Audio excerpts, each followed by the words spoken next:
Welcome back to the channel, guys. Today we're going to be taking a valve stem out of an old propane tank. This one here I had on the barbecue, it ran out. So what I'm going to do is I'm going to purge it and then I'm going to remove the valve. If you're not comfortable with this, please don't try it. It's one of those things that, you know, I've watched a few videos myself. I kind of have an idea of what it's all about, so let's get into it. Alright, so most people have one of these little connectors here. It goes in counterclockwise. And again, this is to hook up to like a smaller Coleman or a lantern or a heater or something like that. I'm just going to put this in here. Again, this will break the seal on the valve itself, and then it's just open-ended.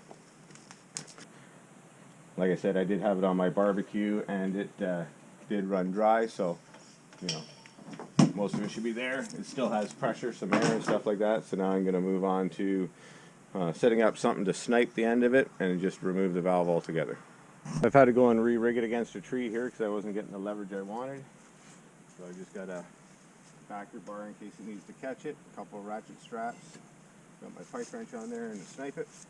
Oh yeah, that's good.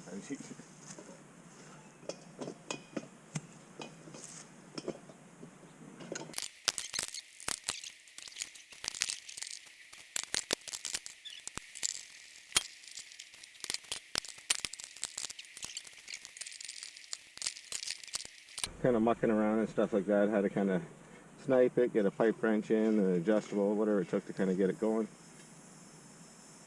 I can still hear a little pressure.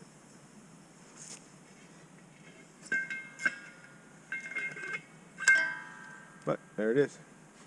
What I'll do next is I'll fill that up full of water just so it makes sure it gets all the propane out of there, and then we should be good to start hacking it off.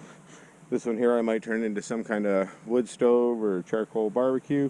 I haven't really figured it out yet, but I've got about four or so old propane tanks where after 10 years you can't reuse them and stuff like that, so it's a matter of what do I do with them. So I think I'm going to opt just to convert them into something. Who knows?